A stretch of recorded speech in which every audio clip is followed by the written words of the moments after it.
would love to play you back the recording that when I called NASA yesterday and I spoke with someone in your Washington, D.C. office, I was told that he's scared to death. He's going to denounce his citizenship and go back to the Philippines. Okay. That's what I was told by NASA yesterday when I called. Okay. And directly from your office. Did you record that conversation with their knowledge?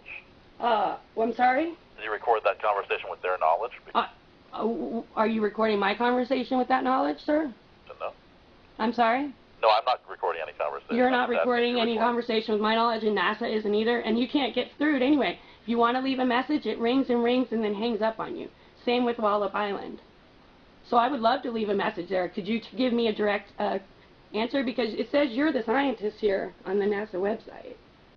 Yeah, I'm involved in the project, but... You are a scientist, so then, and you know that this is experimental, you've never done it before? No, it's been done in the 1970s, it's been done recently in the 1990s and 2000s. Oh, that's not what it said on this article here. It hasn't been done since 1970, the lithium release in the daytime. Why would it be done now then, sir?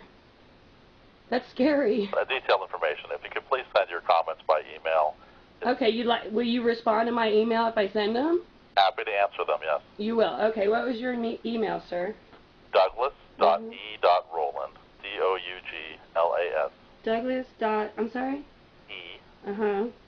Rowland, R-O-W-L-A-N-D. Uh-huh. At, NASA.gov. I'm sorry? NASA.gov. NASA.gov. Okay. Well, I will be expecting an email back from you then, sir. I appreciate it. Yeah, it's very important we communicate what we're doing to the public. We're very interested in making sure everyone knows what we're doing. We're not, we're a civilian space agency dedicated to science and research and so on. So we're very, very keen to make sure that the taxpayers know what we're doing and everything. So. Well, you know, when the article came out in the major newspapers, including the Huffington Post, there was no mention of lithium. Not one. Not one mention of lithium. Until I heard the recording of the actual, I listened to it. I listened to the rockets go off. I had no idea there was going to be a lithium dispersed until I heard payload lithium dispersed. Right. There was lithium dispersed, and I'd be happy to talk to you about it. I think you might be under some misconceptions about what we're doing, but I'm happy to tell you any details that you need. Well, I know that it says in your article that you're doing it for communications. Okay, I'm happy to talk to you more about it. There are many reasons we're doing it. Okay. We don't understand how the wind in the upper atmosphere moves. Mm-hmm. In these chemtrails, there's different kinds of chemtrails, as you probably know. Different trails at night we use and different trails during the day.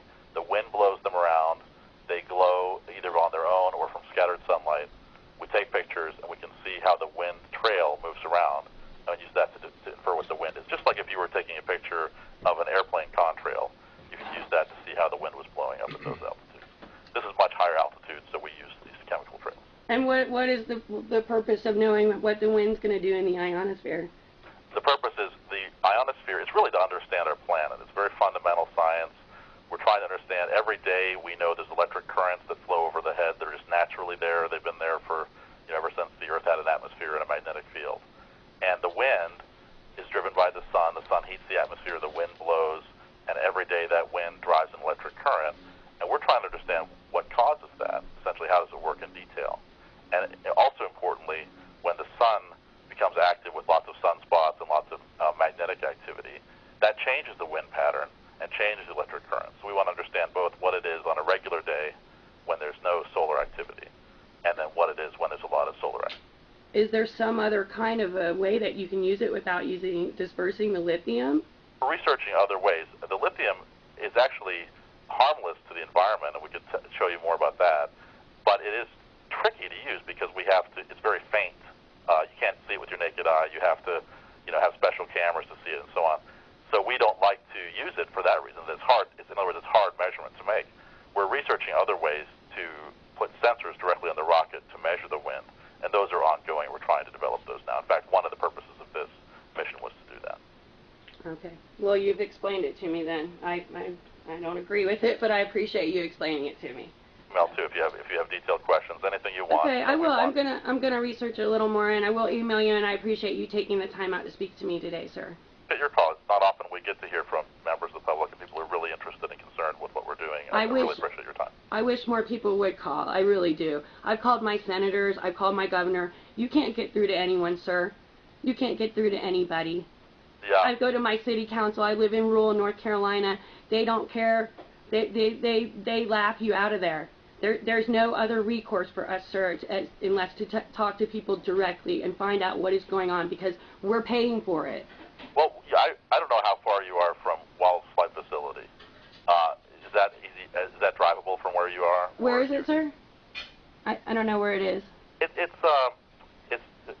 north of Norfolk, Virginia.